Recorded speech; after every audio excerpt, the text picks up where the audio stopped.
Okay, in keeping with the winter operations theme I have going on right now because of this current time of year as of this recording, I decided maybe I should throw in here a little explanation on some of the tactics that the Finnish army used against the Soviet Union during the Winter War right before World War II.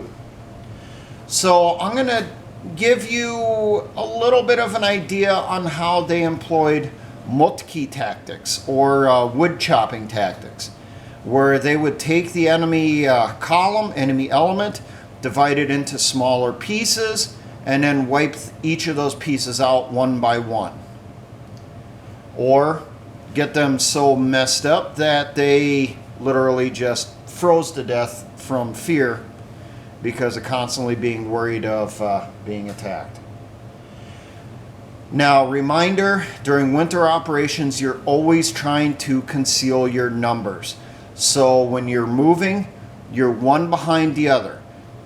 So you're not necessarily going to use your standard formations for patrolling, for movement, that you do in warmer weather.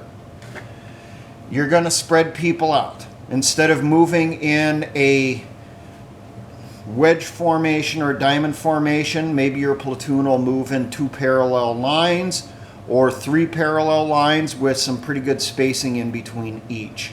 And then each of those lines would be a squad, or a platoon if it's a company, or a company if it's a battalion. Trying to conceal numbers, trying to conceal where you're going. Now, here we got our forest. The enemy's moving through that forest, they're conducting a patrol. They're trying to conceal their numbers as to how many there are. So we got their formation is moving through one behind the other in their little tactical column. Obviously, each person is going to be watching to the right, to their left, going all the way down to the rear. Now, what Finland did, they would break themselves up into smaller elements, say platoon size, squad size, depending on the enemy they're hitting. And they would set up some strong points in the woods here off on the side from the path that the enemy is taking. When the enemy was inside the kill zone in the correct location, they had a fast moving element come out, push their way through, and cut the enemy formation. While that's going on, these guys are opening fire here, these guys are opening fire here, keeping them, concentrating on them, these concentrating on them while they push through. After these guys push through, they had their little consolidation, so to speak, in here, and they start pushing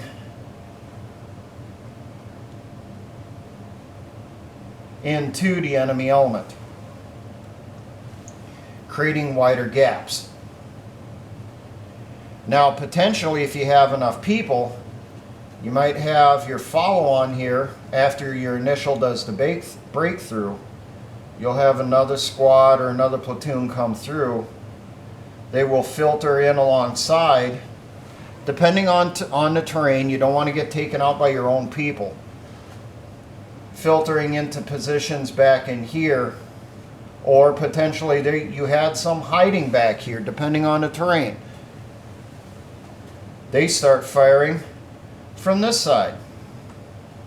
These guys in here, they're now getting picked off from all directions.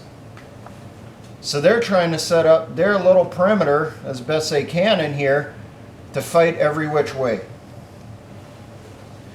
These guys up here, same thing. So what happens at this point, whoever's leading the assaulting force We'll then determine which group can we take out the easiest. And then that's the one they concentrate on first. The other one, let's say this one is a little bit tougher than this one.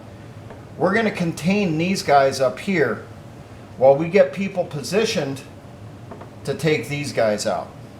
And we can take them out with, say, rockets, mortars, machine guns, sniping, or just general crossfire of us shooting through there. These guys are shooting the ones on this side in the back. These guys are shooting these guys in the back. They're going crazy in here, potentially hitting each other. Once you take care of that one element, you then shift your forces and do the same thing to these guys. You're taking a giant log, cutting it into individual sections,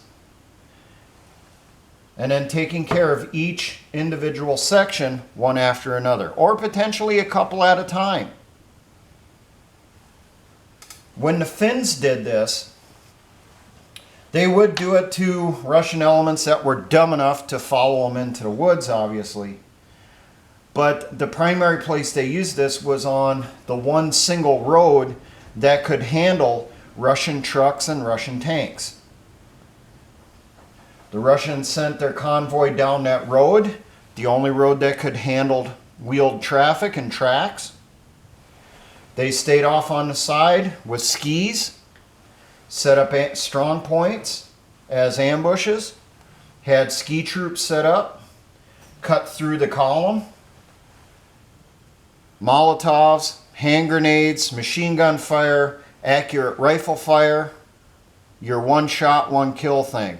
No spray and pray. And this type of stuff, you want to make sure the person you are shooting at is your intended target and you're not going to have any rounds going into friendly forces.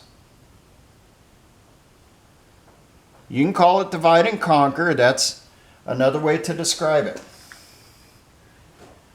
But hopefully this gives you an idea, gives you some tactics to think about. Well, what if this is a 3-column or a 2-column? You know, a combat patrol or an assault moving through the woods? Take care of what you can. And realize that you know that there's other columns off in this direction. Well, maybe your assaulting force is going to be a little bit stronger. They come through, set up for their assaults, but then they also set up a blocking position on the other side for when these guys try assaulting through. So then that means these guys are going to have machine guns and rockets. Your belt feds, your 30 calibers, such as an M240, a PKM, an MG3. For rockets, your RPG series. Grenade launchers, especially if you can get a hold of them, the newer rotary ones or revolver ones, the M32s I think is what they're called.